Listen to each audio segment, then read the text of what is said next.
Então, o nosso talk hoje com Eric Alencar, CFO da holding do Carrefour no Brasil e atualmente membro do Conselho de Administração da Moura do B. Vou chegar o dia que vou ver o título de conselheiro da Moura do B ser maior do que o de CFO do Carrefour no Brasil. Espero que isso aconteça logo, eu sou jovem ainda e vou ver isso acontecer, Eric. Então, a todos que estão nos vendo, me chamo Diego Vilar, sou CEO da Moura do B. Sejam bem-vindos ao MD Conecta, o nosso videocast, onde a gente fala sobre grandes temas, dentre eles negócios, lideranças, carreiras que nos inspiram. E no episódio de hoje eu tenho a honra de receber aqui Eric, como eu já apresentei. Vamos conversar um pouquinho, Eric, sobre suas expectativas, aprendizados, perspectivas do Brasil, da Moura do B e de negócios. Então seja bem-vindo. Obrigado, um prazer estar aqui com você, Diego. E agradeço a oportunidade, é uma grande honra pertencer a esse conselho. Agradeço a você, ao Gustavo, ao Luiz, ao Marcos e a toda a turma da Moura do B também. Que é isso, Eric. É um prazer tê-lo aqui conosco. Eric, para quem não conhece, gente, é engenheiro mecatrônico formado pela Poli da USP, possui MBA em Finanças e Gestão pela Walton School e da Universidade da Pensilvânia e já passou por grandes empresas, né? A Cyrela, que é uma inspiração aqui para a gente na Moura do B, a maior incorporadora listada na Bolsa atualmente, estou no mercado de São Paulo. Também liderou o IPO da Oncoclínicas enquanto CFO e atualmente CFO aqui do Grupo do Carrefour no Brasil. Então, Eric, vamos direto ao assunto. Você tem uma trajetória que inspira todos nós e o MD Obrigado. Connect, o objetivo é exatamente esse, trazer profissionais que estejam de alguma forma conectados ao Moura do B. No último que a gente teve aqui, o Gustavo Werneck, CEO do Grupo Gerdau, teve conosco também. E a ideia é trazer pessoas que possam inspirar nossas lideranças. Atualmente, a Moura do B tem um pouco mais de 7.200 colaboradores. Mais de 200 desses são líderes diretos da empresa. Muitos deles cresceram dentro da empresa, começaram como estagiários, ou, se não como estagiário, como analista. E a gente tem esse hábito de valorizar lideranças locais. E a gente traz boas lideranças para também inspirar. Então, direto ao assunto, carreira e formação. Você tem uma formação sólida técnica, como a gente explicou aqui há pouco, né? E também fez um MBA numa das mais prestigiadas escolas de negócios do mundo. Então, eu queria como é que você divide essas duas visões, né, entre engenheiro analítico e estrategista de uma empresa global como é o Carrefour. De que forma isso influencia a sua forma de pensar, liderar e tomar decisão do dia a dia? Né? Como é que você consegue trazer aquela formação altamente técnica, que é da engenharia, também sou engenheiro, passo por isso todo dia, e ao mesmo tempo evoluir, né, como liderança, inspiração, tomar decisão estratégica e de planejamento? Olha, Diego, engenharia é uma paixão para todo mundo que gosta de exatas. É o que a gente gosta de fazer no dia a dia, a gente começa a ter uma cabeça cada vez mais analítica e foi isso que eu aprendi na minha faculdade de engenharia. O que eu achei interessante é que quando eu entrei no MBA, e o MBA que eu entrei é um MBA muito disputado, então quando você chega até com uma certa, diria, quase arrogância, fala assim, olha, agora cheguei aqui, o grande passo foi dado, e quando você chega lá você percebe que não é bem assim, é só um começo. E as pessoas que eu percebi nesse tempo que eu morei nos Estados Unidos, nessas escolas de negócio, elas são muito mais voltadas para o mercado. Então, uma coisa que foi interessante, no meu primeiro dia lá, eu recebi uma pasta de 50 páginas, como conseguir um emprego. Como se preparar, como estar melhor no mercado mais competitivo. Então, eu acho que o que eu aprendi com a engenharia realmente foi esse fato de ser analítico e ele vai sempre estar conosco, ele sempre vai ajudar. Mas a parte do MBA, da parte de olhar no mercado lá fora, que é o mercado mais competitivo, é de você entender que você sempre tem que estar correndo atrás do seu sonho, porque todo mundo vai estar atrás dele também, e você tem que sempre estar preparado, ou pelo menos tão preparado um pouco mais do que os outros. E isso, para mim, foi uma grande lição, essa visão mais de mercado, de que você tem que correr atrás no dia a dia dos seus sonhos. É interessante, Eric, você falar um pouco sobre isso. Eu fiz engenharia e tive a oportunidade de fazer MBA na Fundação Dom Cabral. E a Fundação ela se inspira nas principais escolas de negócios, tanto da Europa, no caso INSEAD, quanto dos Estados Unidos, que é, no caso, Kellogg. E, pelo menos era na época, exatamente hoje, eu não confesso que não sei, já faz alguns anos isso. E eu senti muita diferença no método de ensino da faculdade tradicional, qual eu estudei, você estudou também, e também para a escola de negócio. Ela faz você realmente correr atrás do que você quer. Ela não descarrega o conhecimento técnico, né? Ela faz você correr atrás do conhecimento, como você quer direcionar o seu problema, a solução daquilo que você está vivendo. E durante essa reflexão, acho que serve para as lideranças da Moura do B também, eu fui pensar de que forma eu posso oferecer já para minhas filhas isso desde agora. né? Porque a escola, como estava enlatando o conhecimento para ela, estava muito focado em despejar conteúdo técnico e decorar ele, né? A forma de ler, a forma de escrever, a forma de enxergar a matemática, e não a forma mais ampla de olhar ao redor, entender o que está acontecendo no seu mundo ambiente, e sobre os né? seus desejos você pegar e buscar o conhecimento e ter a capacidade de influenciar ele. Então, acho bacana esse paralelo, porque se você quer dar passos rápidos na sua vida, deveria buscar esse caminho de aprendizado, né?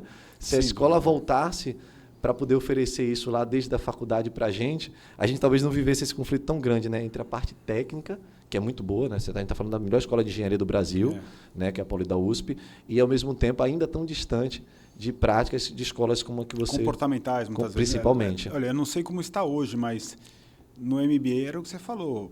Mais de metade da nota ela vinha de como você se comportava durante a aula, como você interagia com as outras pessoas, como você expressava a sua opinião e como você convencia o próximo que a sua opinião era a opinião que deveria prevalecer. Então, realmente, o que você falou faz todo sentido. A vida real é assim, né? A vida Totalmente. real é muito distinta, né, de responder equações matemáticas simplesmente, né? Muito. Ela está mais em como influenciar as pessoas a seguir a sua visão, a sua forma de ver os negócios do que qualquer outra coisa. Falando um pouquinho da carreira e formação, né? Você passou por vários setores. Né? Setor imobiliário complexo, aí vira a cabeça, setor farmacêutico, saúde, varejo alimentar, enfim. O que você tem de em comum nesses setores, né, para poder inspirar, liderar pessoas que conseguem transitar tão bem com setores tão diferentes, né? Acho que a primeira coisa é que todos estão naquele lugar chamado Brasil, né? E acho que já falavam que o Brasil não é para amadores e eu realmente acredito nisso. Mas todos esses estão no Brasil, todos os nossos concorrentes estão no Brasil também. Então, é o mesmo padrão, é o mesmo campo de futebol para todo mundo. Mas eu acho que isso exige certos comportamentos que, independente do setor, no Brasil a gente tem que estar preparado, né? Então, principalmente no mercado imobiliário, a ciclicalidade é muito alta. Então, por exemplo, você tem que estar preparado para um país que vai ter altos e baixos muito rápidos, né? Há 1 ano e meio atrás, a gente falava de um juros que não ia passar de 9. Rapidamente, a gente foi para uma situação de 15. O dólar estava numa situação que a gente estava assustado de ir para 5. Agora, falar de 6 já é natural. Isso altera o preço do ferro, isso altera o preço do concreto, altera o preço da esquadria. Sim. Então, acho que o item que tem em comum, além do Brasil, é o fato de que eu aprendi que, independente do setor, se a empresa olha para o cliente final, ela tem uma chance enorme de dar certo. Eu tive a sorte de trabalhar em empresas que eu admiro muito, todas elas. E desde a própria Cyrela, que tinha um olhar muito bonito para o cliente, como impressionar o cliente. A própria Oncoclínicas, que era uma empresa de tratamento, é uma empresa de tratamento oncológico, é obcecada em oferecer o melhor tratamento sobre um custo adequado tanto para o plano de saúde como para o paciente. E hoje no Carrefour, que é a maior rede de varejo alimentar do Brasil, a gente percebe que toda vez que você está olhando para o cliente, faz um projeto olhando para ele, independente do setor, no longo prazo isso vai se pagar. Verdade. Né?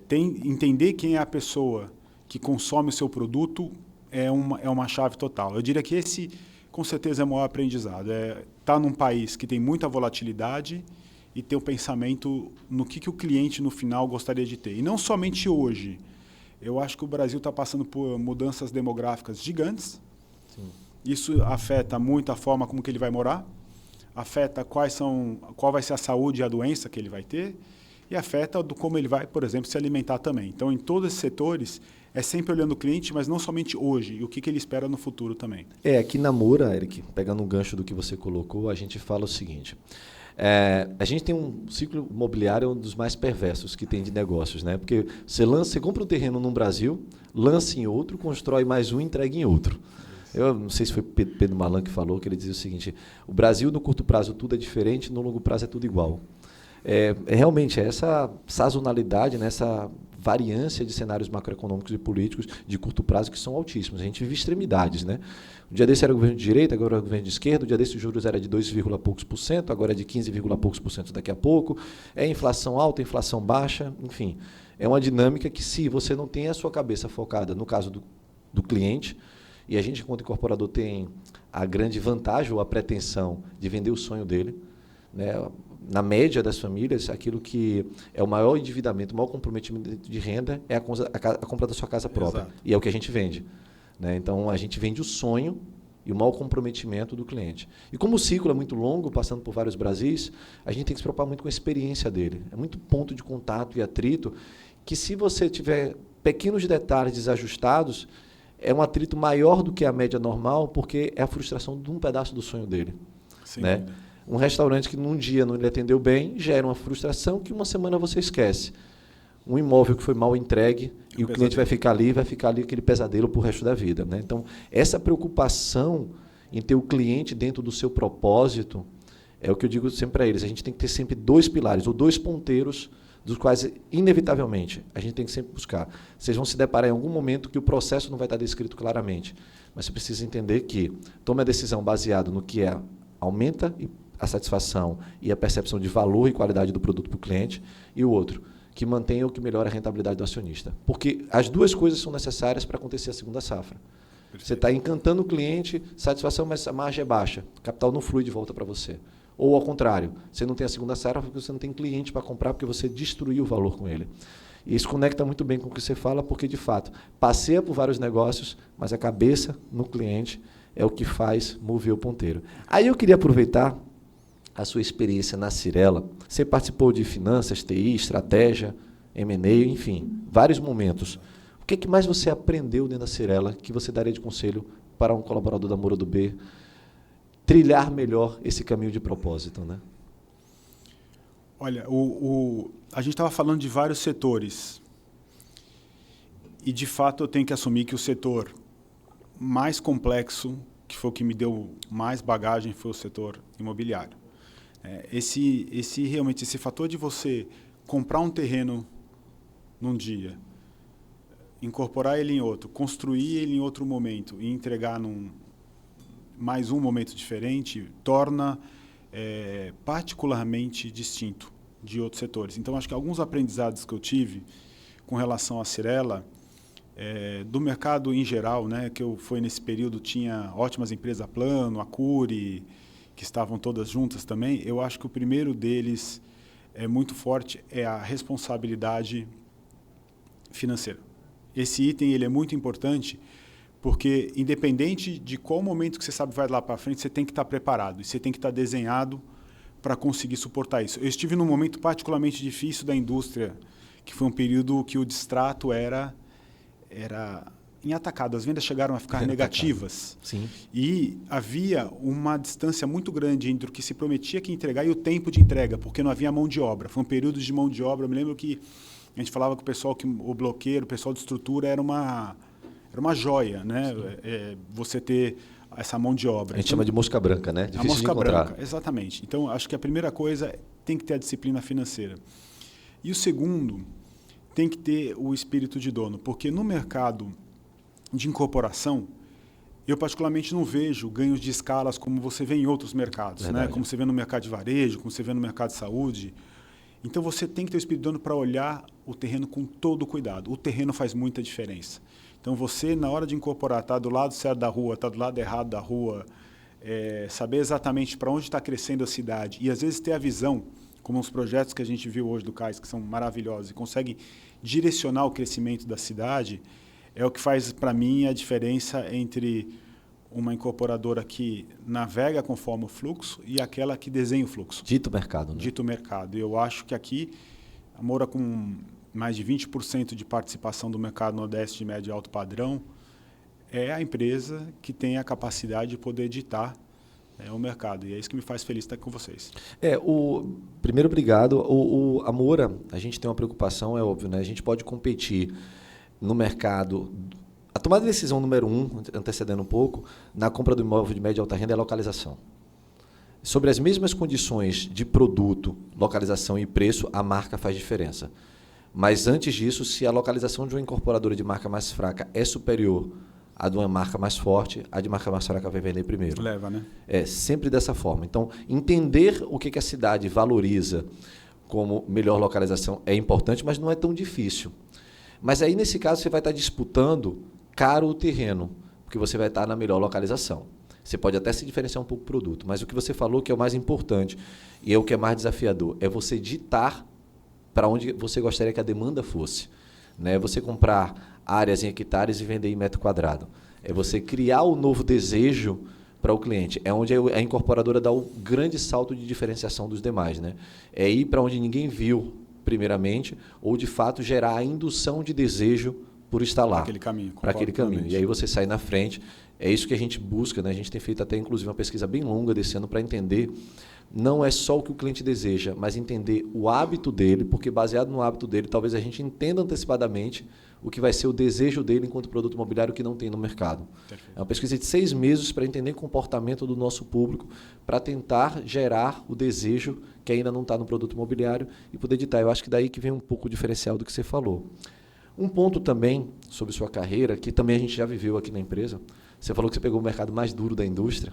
Eu me lembro bem, né? Ele nasce ali em 15, né? Cresce em 16, em 17 é um elefante dentro da sala da gente, né? De problema, extrato, queda de preço, porque veio o desemprego, o Brasil no descontrole enorme, gerou até o impeachment, né, da presidente Dilma na época, e vivemos uma crise horrível, né? Assim, o mercado do Nordeste ainda mais porque as grandes do Sudeste saíram queimando preço. A Cirela foi uma delas e tantas outras que talvez nem mais existam mais no mercado imobiliário hoje. E a gente teve que passar por uma grande reestruturação. Mas quando eu vejo aqui você tem liderado dentro do Carrefour, junto com todo o time, salvo engano, é algo de 16 bi de renegociação. Renegociação não, mas assim, de mudança de estrutura de endividamento da companhia e mudança de negócio, eu vejo que a nossa é bem pequena do que a gente fez no passado. Eu queria que você falasse um pouco dessa experiência, porque entender com os ambientes de dificuldade, a gente acredita que dentro da Moura do B que foge a lideranças melhores. E como é que tem sido isso dentro do Carrefour? Como é que tem sido esse processo, né, de remodelar o negócio para trazer de volta para a lucratividade? Eu concordo com você. Um aprendizado é que decisões difíceis, toda empresa tem geralmente uma lista de decisões difíceis que ela sabe que ela tem que fazer e não executa. Né? A pessoa sabe que tem que fazer exercício, ela não acorda de manhã para fazer. A pessoa sabe que ela tem que se dedicar mais no dia a dia em alguns itens do trabalho e não se dedica. As mesmas coisas acontecem com as empresas. A reestruturação ocorre geralmente quando a pessoa começa a tomar essas decisões difíceis, seja porque ela está com uma decisão de querer ser o melhor, ou seja porque agora o mercado está batendo de forma muito drástica e você tem que se virar.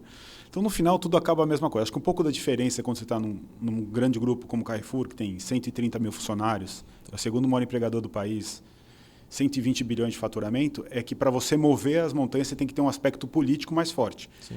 Mas a dificuldade de tomar decisões é a mesma numa empresa menor, é numa empresa maior. O Carrefour, de fato, estava com 16 bi de dívida, isso foi reestruturado, mas de forma, através até da própria holding da companhia. A grande reestruturação foi operacional. A gente estava vindo num M&A muito grande e precisava fazer aquele M&A e trazer as sinergias que deveriam vir do business plan, né? Do plano Sim. de negócio foi feito. E, de fato, com isso a gente teve que reduzir o tamanho da holding da companhia, que tinha 7 mil funcionários, para menos da metade disso no período de 2 anos. Fechamos centenas de lojas e trocamos alguns produtos que eram dados para o cliente. Então, foi uma quantidade enorme de grandes decisões difíceis sendo tomadas ao mesmo tempo. A gente contou na época, eu tive a felicidade de trabalhar com a Abílio Diniz, que veio a falecer no ano passado, mas o período que ele estava conosco durante essa transformação também foi memorável, né? Tenho muito orgulho de falar isso também. E durante esse período a gente saiu da empresa que em 2023 deu menos 700 milhões de resultado para 2 bilhões e 400 com essas transformações. Acho que a lição que fica é que pega aquela listinha de decisões estão guardadas ali, estão guardadas de ser tomadas. Né? E a gente às vezes tem essa mania de olhar para cima e falar, será que o pessoal do lado de cima não percebe que isso tem que ser feito? Mas a gente esquece de olhar nossa própria lista. Sim. Então, se na empresa todo mundo pegar a sua pequena, todo gestor desses, né, dos 7 mil, olhar uma listinha do que ele poderia fazer, dos gestores, e indo subindo isso daí até, obviamente, a sua posição como CEO, e todo mundo se conectar nessas decisões que precisam ser feitas, com certeza muita coisa boa sai. Não estou dizendo que é fácil. Sim. Né? E não estou dizendo que vai ser de 10-0, vai ser uns 5-4 ali, porque tem muita decisão difícil que você toma e não sai como você imagina. As decisões difíceis, a gente, depois que toma elas, se arrepende de não ter tomado antes. Né? Exato. Porque os resultados, apesar de difíceis, eles são tão positivos para o negócio, até para a vida da gente, que a gente acaba se arrependendo de não ter tomado isso. No evento de liderança aqui da Moura do B do ano passado, o Guilherme Bentimol, que é o fundador da XP, ele disse para a gente o seguinte, que eu até uma pergunta que eu vou fazer a você, o ambiente de inovação da XP, ele sempre permitiu, porque ele disse, podem tomar decisão para poder, mais dura, mais difícil, mais rápido possível. Só se ela estiver errada, parem muito rápido. Ele fala, stop rápido o que está acontecendo de errado e virem a direção para o outro caminho, né?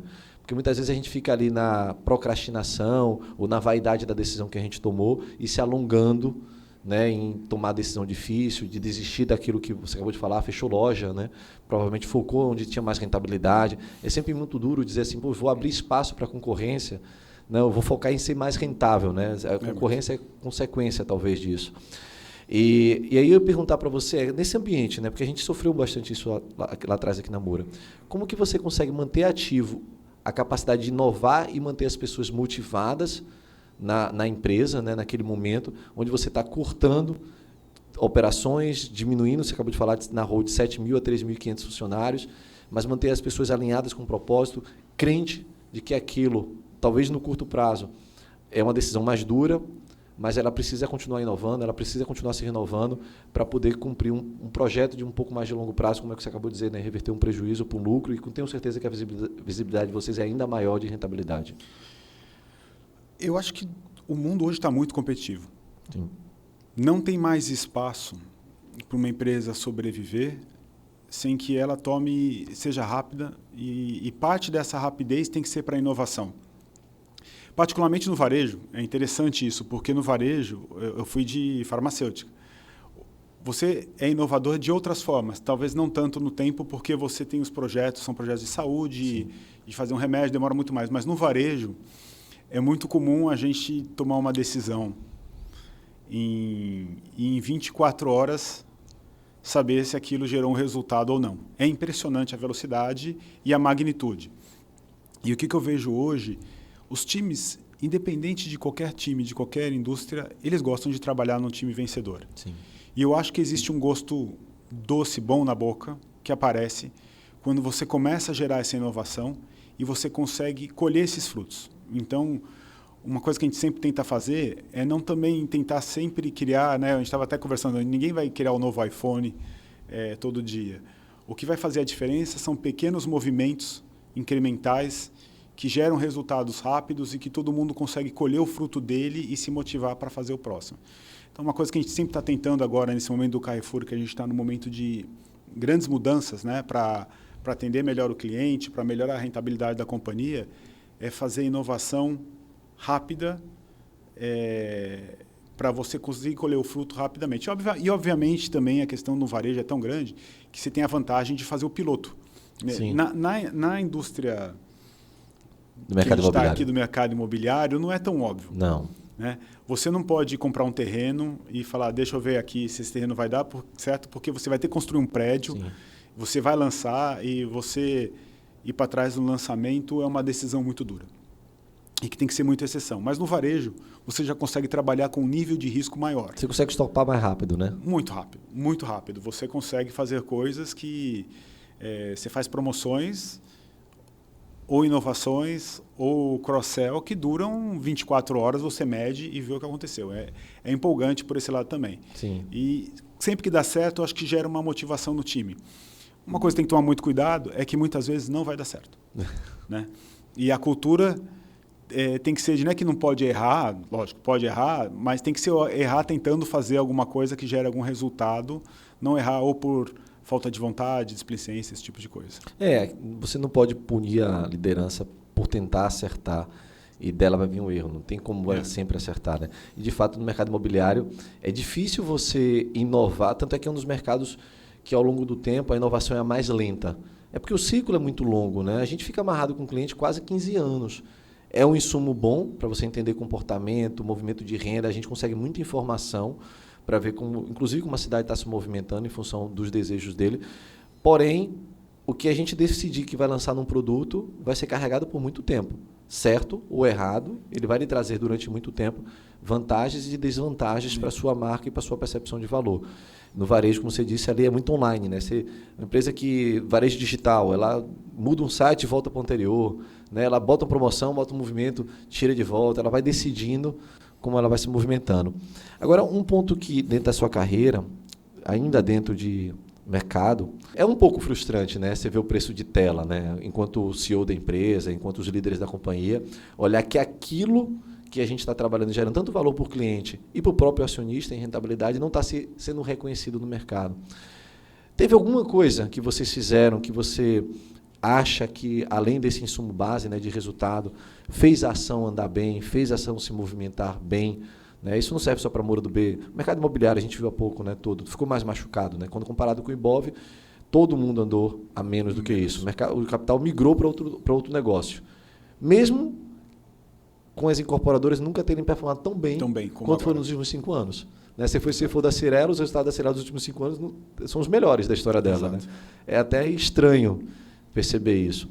Mas o que teve de tão surpreendente na Oncoclínicas para conseguir algo parecido com isso?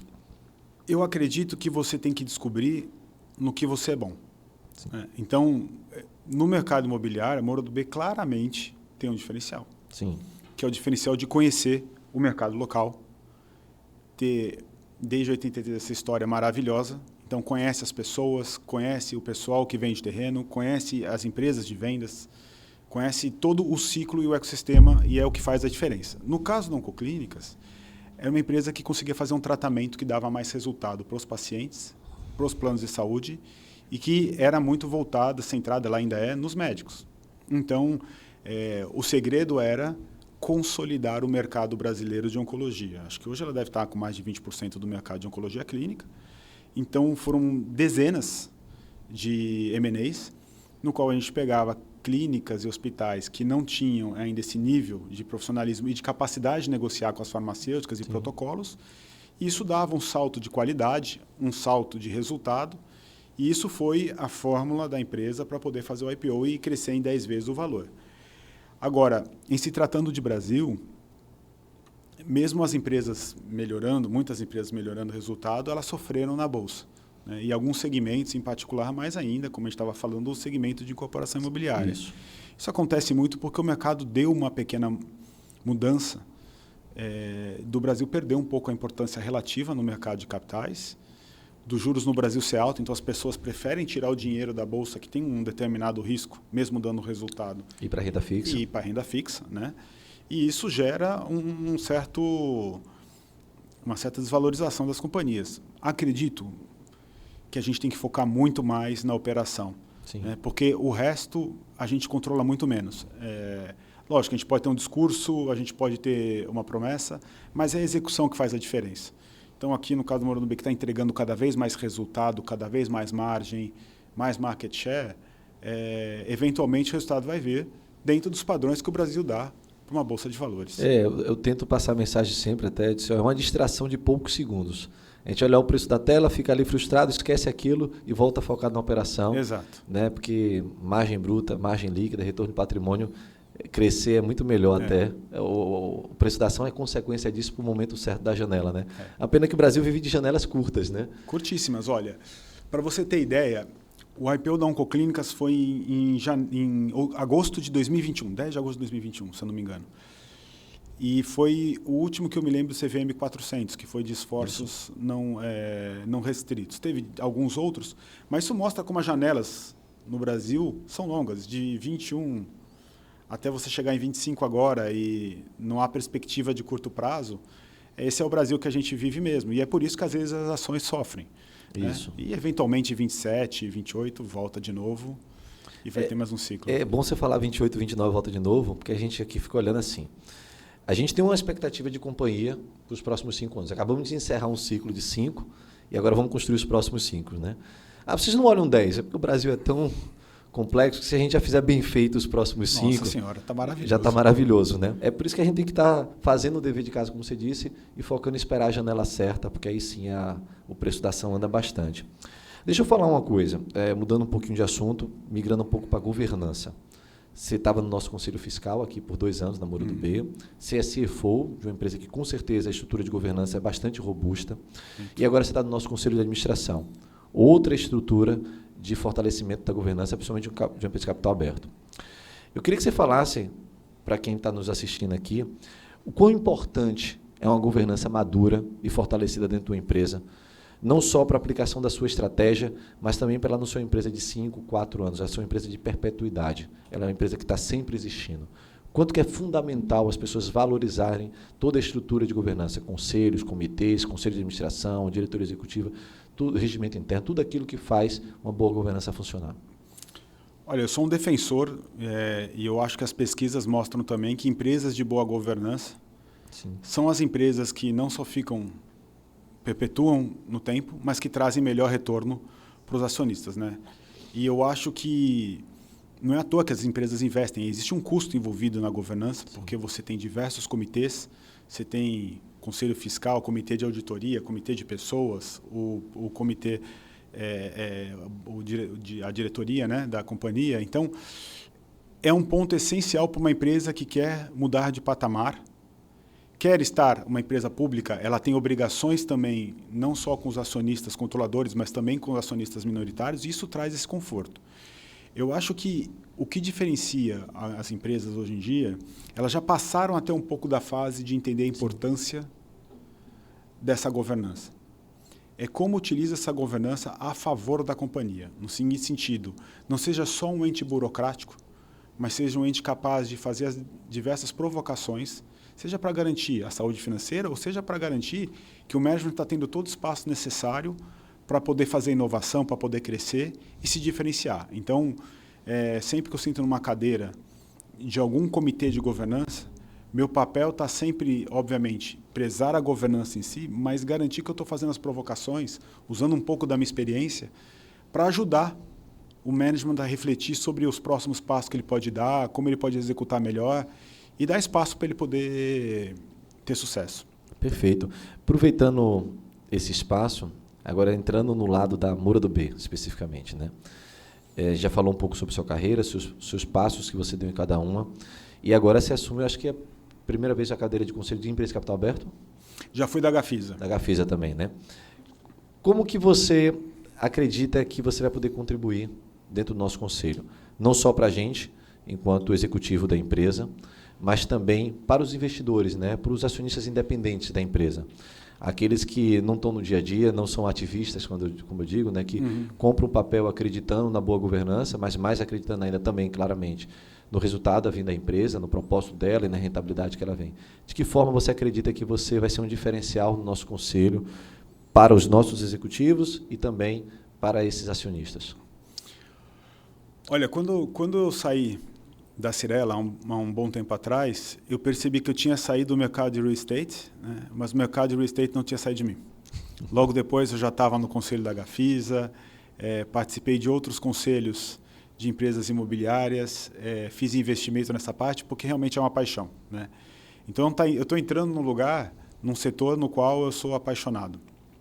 E eu tive a sorte de navegar em diferentes cenários, participar em diferentes crises e participar de momentos muito felizes, como a abertura de capital.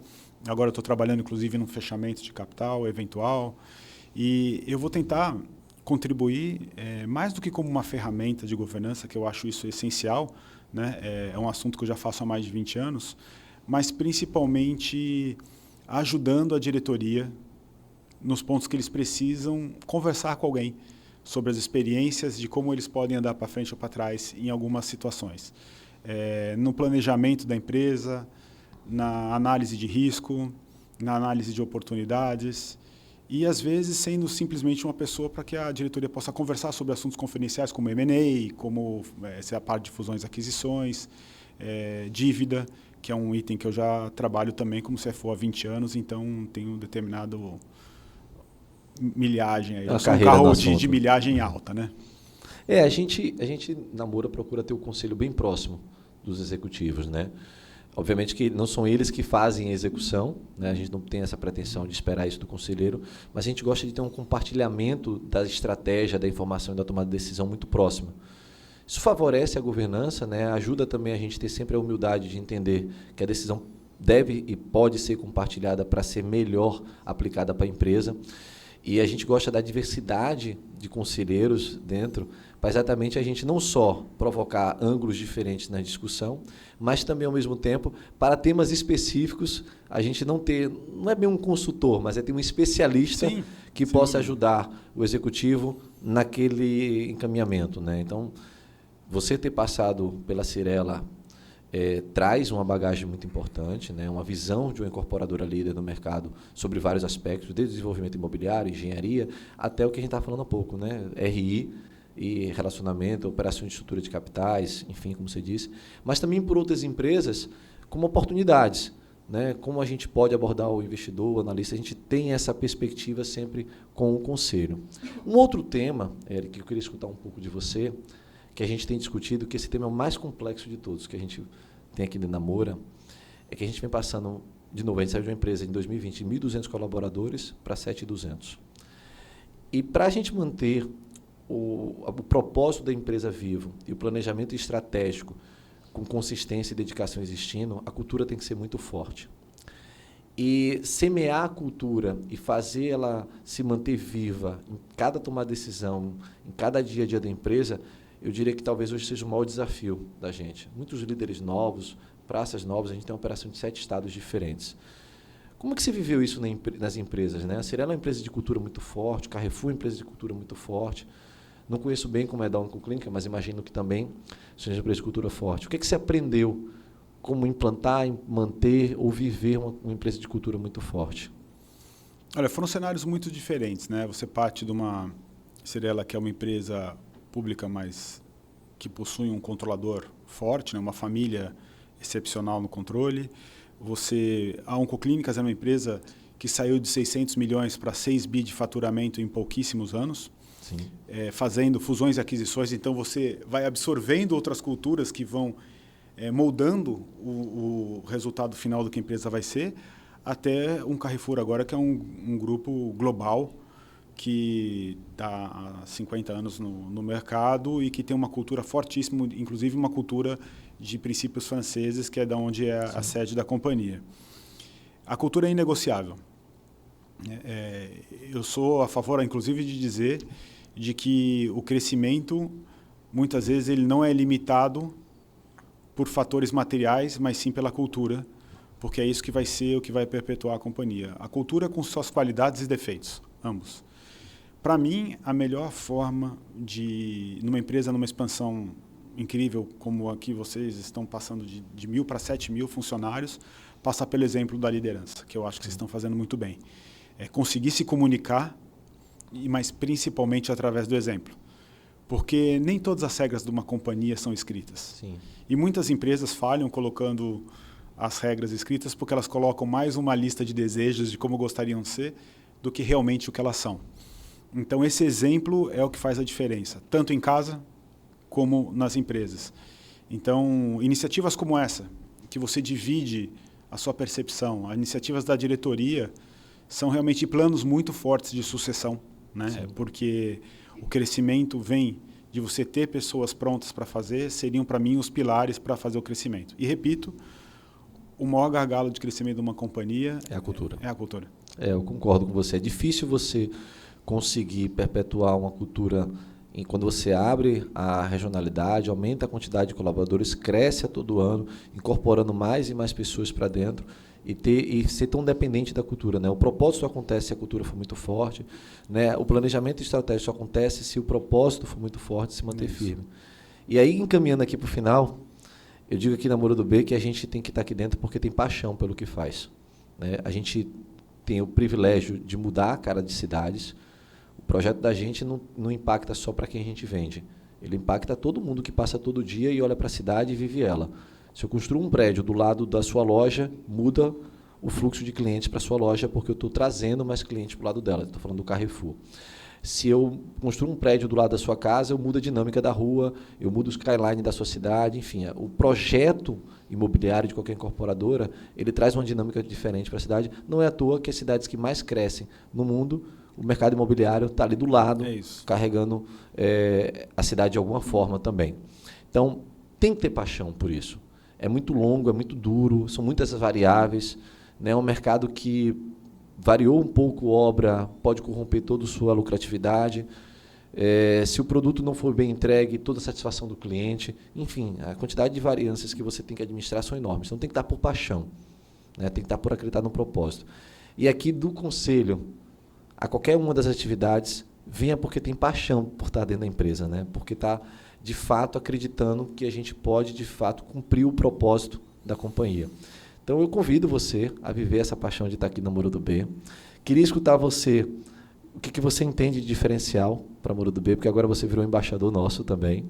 Tá? De que forma você, pelo que você já viveu nos 2 anos como conselho fiscal e estudou a empresa para estar hoje no conselho também, você considera como um diferencial para se trabalhar na Muro do B e também para investir na Muro do B? De que forma você vê isso e poderia dar de conselho? Olha, eu vou começar pelo mais fácil, que é o investir em si, que eu tô há 2 anos, né? Fiquei 2 anos no Conselho Fiscal e foi através dessas interações que eu fui agora para o board com vocês. Com certeza é uma empresa que está numa trajetória de crescimento, geração de valor, sem expor risco de uma forma desnecessária, é incrível, né? Eu acho que o mercado imobiliário está num momento muito bom, mas isso, eu diria que a Muro do B está surfando isso de forma muito melhor do que a média, né? E eu acho que os números, quem compara número do mercado, e a gente estava olhando há pouco isso, sabe que isso é uma realidade. Num mercado que é um mercado onde ela vai se diferenciar porque ela é uma alternativa muito forte no Nordeste. É uma das poucas empresas que oferece liquidez no mercado no Nordeste. As outras, a grande maioria, elas estão voltadas ao mercado mais do Sudeste. Exatamente. Né? Então, todos esses fatores, eu acho que trazem um diferencial muito grande. Agora, mais uma vez, eu não estou falando aqui do valor da ação, né? Eu falo dos fundamentos da companhia e eu acho que esses fundamentos que geram a capacidade ou a atração para investir é o mesmo que no final de trabalhar. É uma empresa que está com ambição. É uma empresa que conseguiu sair de um pouco mais de 1.000 colaboradores para mais de 7.000 colaboradores, então isso vai ter oportunidade. É uma empresa que tem uma visão de longo prazo.